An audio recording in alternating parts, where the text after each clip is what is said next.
திருச்சி மாவட்டம் கொள்ளிடம் ஆற்றில் வெள்ளப்பெருக்கு காரணமாக இரண்டாவது உயர் மின்னழுத்த கோபுரம் சாய்ந்தது பரபரப்பை ஏற்படுத்தியுள்ள நிலையில் கொள்ளிடம் பாலத்தில் போக்குவரத்து தொடங்கியுள்ளது. தற்போது திருச்சி கொள்ளிடம் மற்றும் அதன் சுற்றுவட்டார பகுதிகளில் உள்ள சூழலை குறித்து கூடுதல் தகவல்களை செய்தியாளர் இளவரசன் நேரலையில் வழங்க கேட்கலாம். இளவரசன், கொள்ளிடம் ஆற்றில் இரண்டாவது உயர் மின்னழுத்த கோபுரம் சாய்ந்தது, இது பற்றிய விவரங்களை பதிவிடுங்க. கண்டிப்பா திருச்சி மாவட்டத்தில் தற்பொழுது காவிரி மற்றும் கொள்ளிடத்தில் கரைபுரண்டு காவிரி நீர் ஓடுவதால் வெள்ள அபாய எச்சரிக்கை விடப்பட்டுள்ளது. தற்பொழுது நாம் ஸ்ரீரங்கம் கொள்ளிடம் ஆற்று பகுதியில் இருக்கிறோம். இன்று காலை நிலவரப்படி முக்கொம்பு மேலணைக்கு நீர்வரத்து 1,68,000 கனஅடி தண்ணீர் வந்து கொண்டிருக்கும் நிலையில் தற்பொழுது கொள்ளிடம் ஆற்றில் 1,24,000 கனஅடி தண்ணீரும், காவிரி ஆற்றில் 64,000 கனஅடி தண்ணீரும் வெளியேற்றப்பட்டு வரும் நிலையில் நமது ஒளிப்பதிவாளர் கணேஷ்குமார் இப்ப கொள்ளிடம் ஆற்றில் சீரிப்பாயும் இந்த கடல் அலை போல செல்லும் தண்ணீரை காட்சிப்படுத்திக் கொண்டிருக்கிறார். இந்த கொள்ளிடம் ஆற்றில் தான் நேற்று 2 மின் டவர் கோபுரங்கள் சாய்ந்த நிலையில் இருந்தது. அந்த சாய்ந்த நிலையில் இருந்த நிலையில் நள்ளிரவு அந்த 2 டவர்களும் அடுத்தடுத்து சரிந்து விழுந்தது.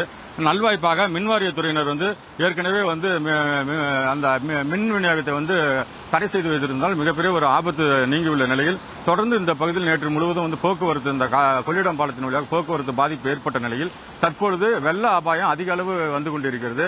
இதனால் இந்த காவிரி மற்றும் கொள்ளிட கரையோரங்களில் தீயணைப்பு துறையினர் மற்றும் காவல்துறையினர் பாதுகாப்பு ஏற்பாட்டில் இருக்காங்க.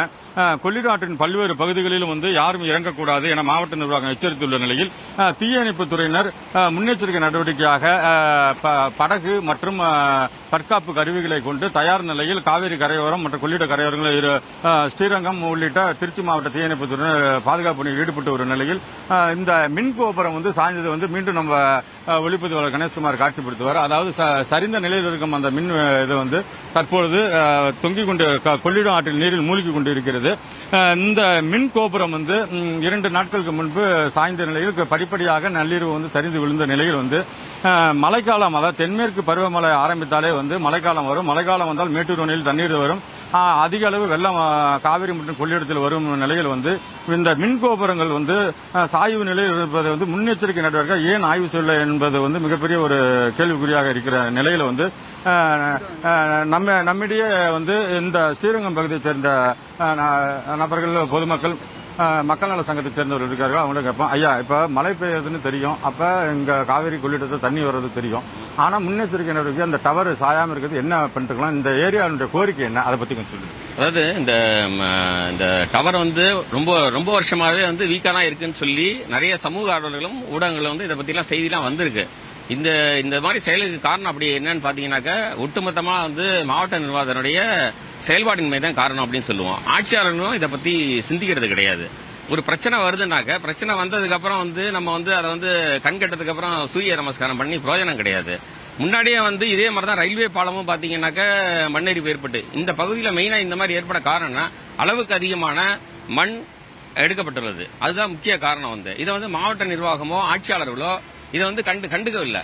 இப்போ நம்ம இது மாதிரி இழப்புகளை பெரும் இழப்புகளை சந்திக்கிறோம். நாம அப்ப இதுக்கெல்லாம் நீண்ட கால அடிப்படையில் இப்ப பாருங்க, தண்ணி இல்ல அப்படிங்கிறோம். நாங்க இந்த பகுதியில வடக்கு வாசல்ல இருந்தும் ஸ்ரீரங்கத்துல நொச்சியம் பகுதிக்கும் ஒரு தடுப்பணையின் கூடிய தரைப்பாலத்தை பல ஆண்டுகளாக கேட்டுட்டு இருக்கோம். இப்ப அந்த திட்டம் குப்பையில கிடக்கு. ஆனா இப்ப பாருங்க, இவ்வளவு தண்ணி, லட்சக்கணக்கான கனஅடி நீர் கொள்ளிடத்துல போய் கொள்ளிடம் வழியாக கடல்ல போய் கலந்துகிட்டு இருக்கு. யாருக்கும் பயன் இல்லாம கர்நாடக அரசு நம்ம தண்ணி விடல அப்படின்னு சொல்லி நம்ம குறை சொல்றோம். ஆனா வருடம் இப்ப பெருந்தலைவர் காமராஜர் இதுக்குதான் ராசி மணல்ல ஒரு அணை கட்டி ஒரு 100 TMC தேக்கணும்னு சொன்னாரு. ஆனா கடந்த 2 வருடங்களுக்கு முன்பாக தமிழக அரசு ஒரு பொதுநல வழக்கில் ராசி மணல் திட்டத்தை செயல்படுத்த எங்களுக்கு எந்த விதமான ஒரு ஐடியாவும் இல்ல அப்படின்னு சொல்லியிருக்காங்க. இது ஒரு தவறான, அதனால தொலைநோக்கு பார்வையோட இப்ப இந்த ஒரு பிரச்சனை மட்டும் கிடையாது, தொலைநோக்கு பார்வையோட ஒரு அரசு எப்படி இருக்கணும் அப்படின்னாக்க இதெல்லாம் செயல்படுத்தணும், அதற்கான திட்டங்களை தீட்டணும். எங்களுக்கு ஏர்போர்ட் விரிவாக்கமோ இல்ல மேம்பாலங்களோ இதெல்லாம் எங்களுக்கு தேவையில்லை. நீரின்றியமையாத உலகு விவசாயம் தான் நமக்கு அடிப்படை தேவை. அப்ப இந்த நீர் மேலாண்மை தான் நம்ம தமிழ்நாட்டில் இல்ல அப்படிங்கறத நாங்க நினைக்கிறோம். அதுக்கு உடனடியாக என்னென்னலாம் செய்யணுமோ அங்கங்க தடுப்பணை கட்டலாம், குறிப்பாக ராசி மணல் திட்டத்தை செயல்படுத்தலாம். குறிப்பா மாவட்ட நிர்வாகம் வந்து நாங்க ஒன்னையும் சமூக ஆர்வலர்கள் வந்து சொல்லி தான் செய்யணுங்கிறது கிடையாது. குறிப்பா சொல்ல போனா இந்த பழைய பாலத்தை இடிச்சதே நம்ம ஜெயா பிளஸ்ல நாங்க வந்து சொல்லி ஒரு கோரிக்கை வச்சு பண்ணதுக்கு அப்புறம் தான் அந்த பழைய பாலத்தை இடிச்சாங்க. இது மாதிரி ஒவ்வொன்றையும் அவன் தாங்களவே பார்க்கணும். மாவட்ட நிர்வாகம் வந்து எங்களை தான் கூப்பிட்டு கேட்கணும்னு கிடையாது, அவங்களே பொதுவா சிந்திச்சு செயல்படணும். ஆட்சியாளர்களும் உள்ள இருக்கிற மாவட்டத்தில் இருக்கக்கூடிய அமைச்சர் பெருமக்களும் இதெல்லாம் என்ன நடந்துட்டு இருக்கு அப்படின்னு சொல்லி பார்த்தாலே நம்ம தமிழகத்தை ஒரு மிகச்சிறந்த மாநிலமாக மாற்ற முடியும். ரொம்ப நன்றி. இவர்கள் கூறியது போல வந்து முன்னெச்சரிக்கை நடவடிக்கையாக மின்வாரிய துறையினர் வந்து அந்த மின் கோபுரங்கள் வந்து உரிய பராமரிப்பாக சரியாக உள்ளதா என்பது ஆய்வு செய்ய தவறிவிட்டனர். அதனால்தான் இது போன்ற நிகழ்வு நடந்துள்ளது. குறிப்பாக வந்து நமது ஒளிப்பதிவு மீண்டும் இந்த காட்சிப்படி, அதாவது கொள்ளிடம் ஆறு கடந்த மாதம் வந்து கர்நாடக அரசிடம் தண்ணீர் வேண்டும் தண்ணீர் திறந்து விடவில்லை என காவிரி மேலாண்மை வாரியம் மற்றும் பல்வேறு கூட்டங்கள்ல வந்து வச்சோம். ஆனா இப்ப வந்து 1,24,000 கண்ணாடி தண்ணீர் வந்து இந்த கொள்ளிடம் ஆத்துல இப்ப நம்ம செட்டு கொண்டிருக்கிறத பார்த்து கொண்டிருக்கோம்.